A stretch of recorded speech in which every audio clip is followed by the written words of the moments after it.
Hi everybody, I'm Katherine and we're in Art Skoolie. My sweet little goose-loving little sprout is starting school on Monday. I wanted to make her first day of school really sweet. So I was looking at back to school traditions, both from here in America and from where my family is from and where her dad's family is from. And one of the ones I came across was the Schultüte, and that's a German sweets cone or a school cone. And they're big paper or fabric cones filled with goodies to kind of sweeten the kind of prospect of going to school. And with everything that's been going on with the pandemic and virtual learning and kind of how the experience of like the first day of kindergarten, the first day of school has changed, I liked the idea of kind of sweetening it up a little bit. And of course, making something out of fabric is in my wheelhouse, and so I have the absolute perfect fabric for her. It's got these little geese on it. It's called Goose Creek Garden, and I think it's going to be absolutely perfect. So let's get started.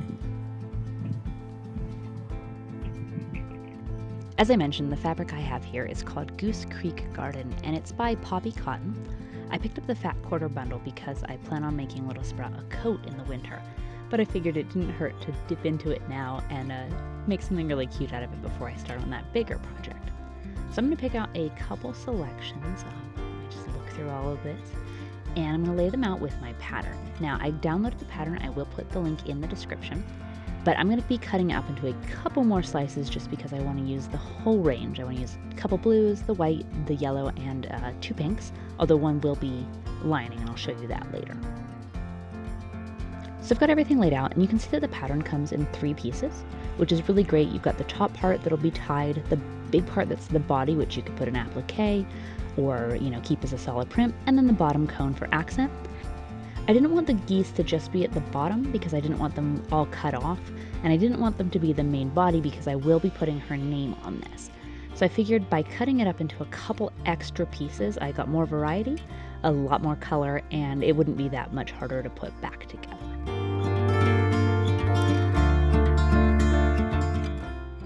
Alright, so with that, I cut out the pattern pieces and started laying them out.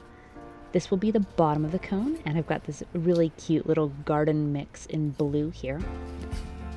The pieces already have seam allowance built in, so it's really easy just to lay it down where I want it and cut it out.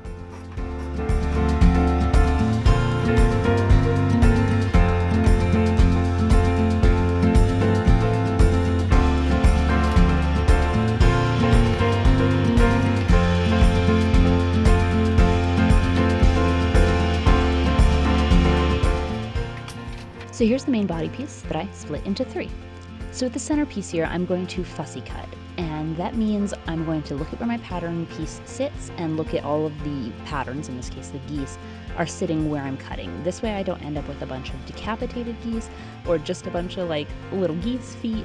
I want to get the most out of my fabric. It can be a little bit wasteful because you're, maybe cutting out of the middle of your piece, but I feel like it's a better use when you're making like one really good thing to make sure that there's a good print in the middle. Plus, I know I'm going to be using this for patchwork later, so all that scrap and all the rest of the actual good fabric I'm going to be using. So I'm just going to continue on piece by piece. Now for this middle one, because I cut up the pattern, I need to make sure that I add seam allowance to this because it wasn't in the original pattern, because in the original pattern this piece didn't exist.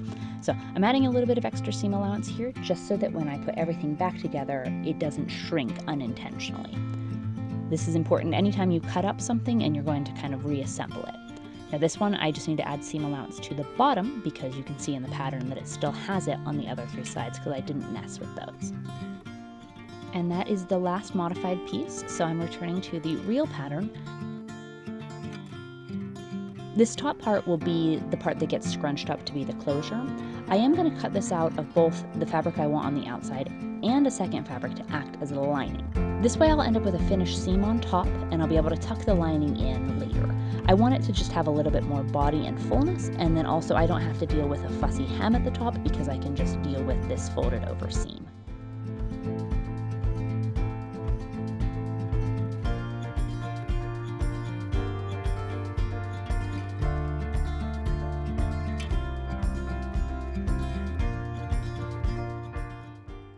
Before I can attach them, I do need to add interfacing. Interfacing or stabilizer just adds a little bit more body to your fabric, and I'm going to be using the embroidery machine on this piece.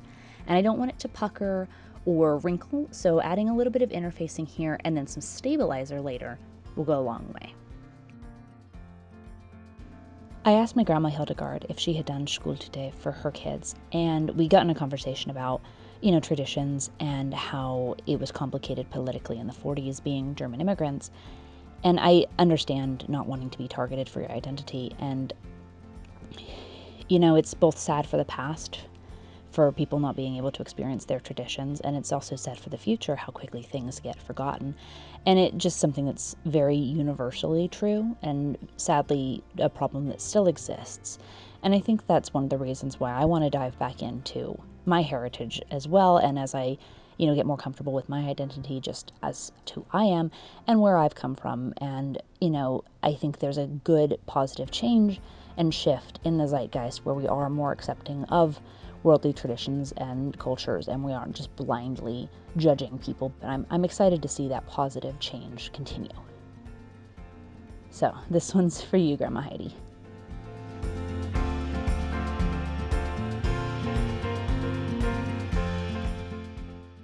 All right, so now I'm going to load up that centerpiece into the frame of the embroidery machine. I've added 2 layers of tearaway stabilizer, which is kind of like a thick sewable paper that just, again, acts to kind of prevent wrinkling and gives it more of a body when it's in the machine. And so now I get to do the fun part, which is watching the machine go.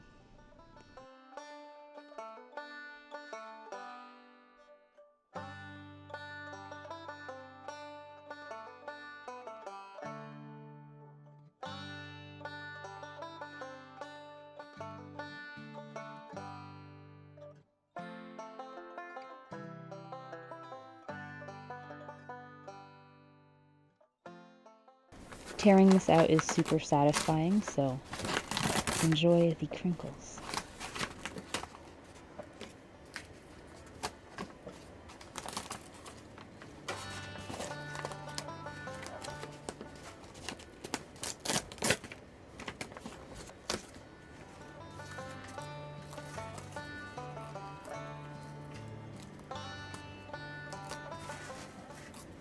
So tearaway stabilizer gets its name because you can tear it away. It doesn't stay in the finished product, which returns your fabric to being nice and soft.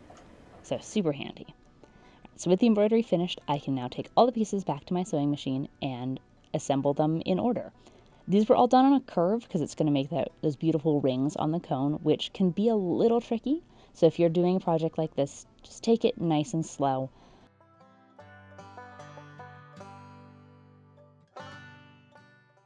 What I'm doing is marking the centers and then lining those up and then kind of just bending the fabric to the curve as it goes. If you always mark your centers, then, whatever happens in the end will be in the seam allowance and it doesn't matter as much, but you know that you're kind of starting good in the middle there.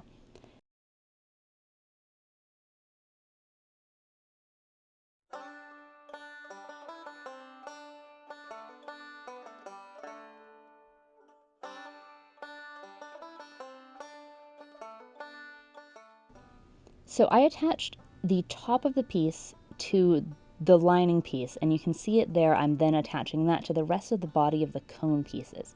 What's going to happen is after I finish this and put interfacing in it, I can flip that part over and it kind of self-lines it, and I can catch that later in a decorative seam. But you can see it's really coming together now. It's an actual cone shape, and it's going to scrunch up and look really cute.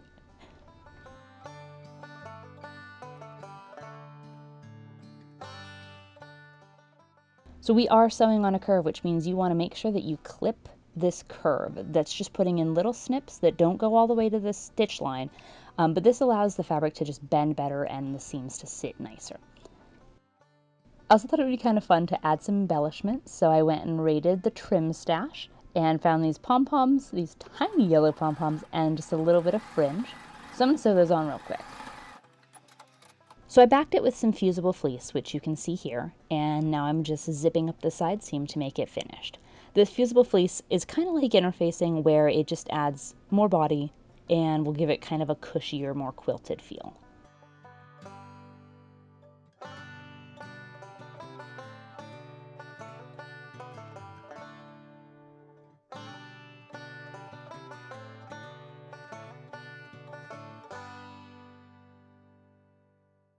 All right, so we're going to flip it all the way out, and you might need to get a blunt pencil or a chopstick or something to get that last little bit of the tip out.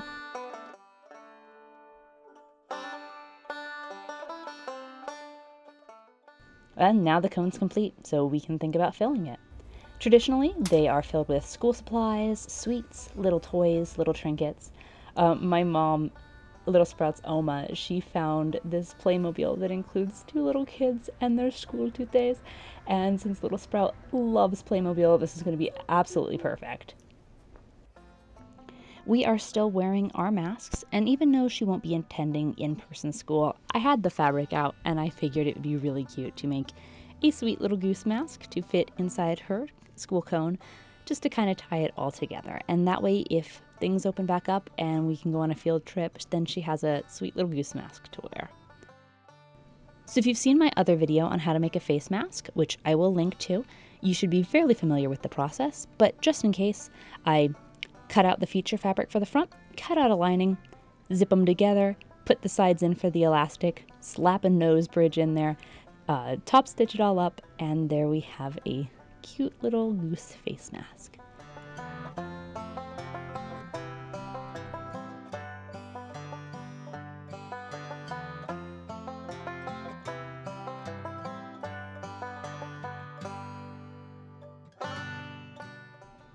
I also really wanted an excuse to use another one of the goose feature fabrics because I love that burgundy. So there we have it. It turned out really cute. And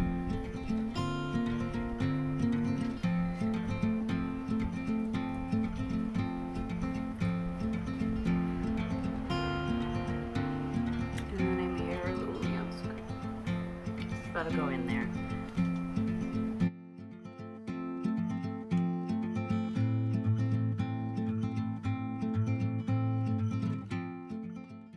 Hey, thanks for joining me on the bus while we constructed our Schultüte. And remember, you're always welcome on board the bus. Let's go give this to Little Sprout and I'll show you guys first day of school pictures and the reveal.